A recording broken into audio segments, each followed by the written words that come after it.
السلام علیکم ورحمۃ اللہ تعالی وبرکاتہ۔ محترم سامعین کرام، آج کی ہم اس ویڈیو میں سید محمد اشرف جہانگیر سمنانی کی چھوچھویں رحمۃ اللہ تعالی علیہ کی سیرت کے بارے میں بات کریں گے۔ غوث العالم محبوب یزدانی تارک السلطنت سلطان مخدوم میر اوحد الدین سید اشرف جہانگیر سمنانی، جو بانی سلسلہ اشرفیہ ہیں، 8ویں صدی ہجری کے چشتیہ سلسلے کے مشہور و معروف بزرگ ہیں۔ آپ ملک سمنان میں سن 712 ہجری کو ایک بزرگ کامل اور سمنان کے بادشاہ سلطان سید ابراہیم کے گھر پیدا ہوئے۔ مخدوم سمنانی نے ابتدائی تعلیم اپنے والد ماجد سے حاصل کی۔ 7 برس کی عمر میں 7 قراتوں کے ساتھ پورا قرآن کریم حفظ کیا اور 14 برس کی عمر میں تمام علوم متداولہ میں عبور حاصل کر لیا۔ 15 سال کی عمر میں سمنان کے بادشاہ بنائے گئے۔ آپ کے دور حکومت میں سمنان عدل و انصاف اور علم و فن کا مرکز بن گیا۔ آپ کا دل امور سلطنت سے اچاٹ ہونے لگا اور راہ سلوک و معرفت کی طرف طبیعت مائل ہونے لگی۔ شیخ رکن الدین علاؤ الدین سمنانی متوفی 736 ہجری، شیخ عبدالرزاق کاشی، امام عبداللہ یافعی، سید علی حمدانی، شیخ عماد الدین تبریزی اور دیگر اکابر صوفیاء و علماء سے علوم شریعت و طریقت سے بہرہ مند ہوئے۔ 25 سال کی عمر میں اشارہ غیبی پر سمنان چھوڑ کر سلطنت اپنے چھوٹے بھائی سید محمد عارف کے سپرد کر کے ہندوستان کی طرف روانہ ہوئے۔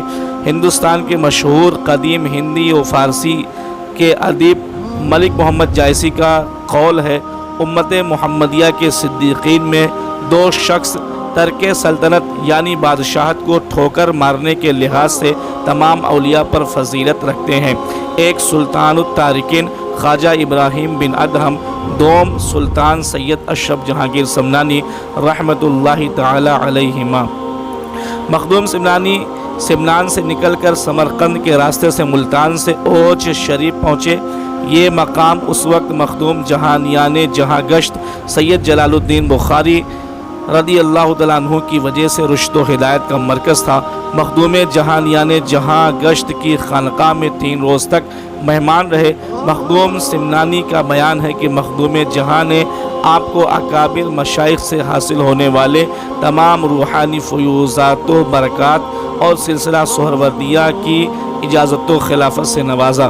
وقت رخصت مخدوم جہاں نے فرمایا، فرزند اشرف جلدی کرو اور دربار شیخ علاؤ الحق میں حاضر ہو جاؤ، وہ شدت سے تمہارا انتظار کر رہے ہیں۔ مخدوم سمنانی دہلی ہوتے ہوئے بہار شریف، پھر وہاں سے بنگال پہنچے۔ صبح بنگال میں ضلع مالدہ میں مقام پنڈوا شریف شیخ علاؤ الحق والدین لاہوری کی وجہ سے رشد و ہدایت کا مرکز بنا ہوا تھا۔ شیخ علاؤ الحق پنڈوی نے شاہانہ انداز میں مخدوم سمنانی کا استقبال کیا۔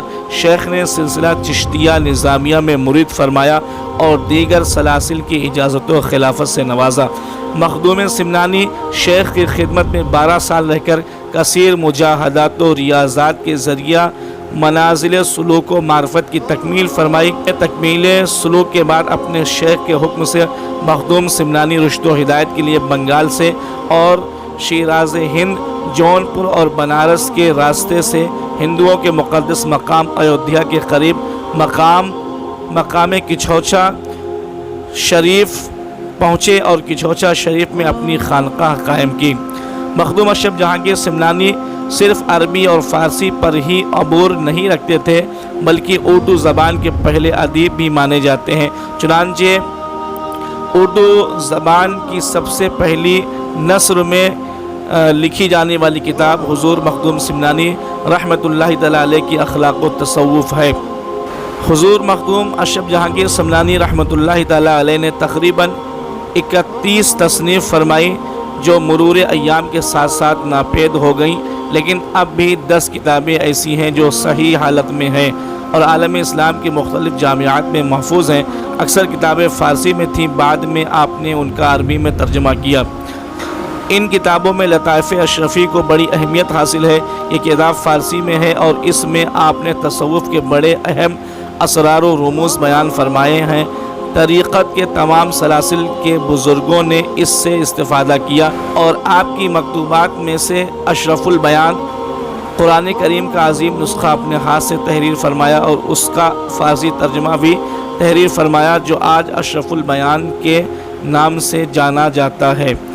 حضور مخدوم اشرف جہانگیر سمنانی رحمۃ اللہ تعالی علیہ 28 محرم الحرام 1832 ہجری کو داعیے اجل کو آپ نے لبیک کہا، اور آپ کا مزار مبارک ہندوستان کے صوبہ اتر پردیش کے ضلع امبیڈکر نگر کے قصبہ کچھوچا مقدسہ میں ہے۔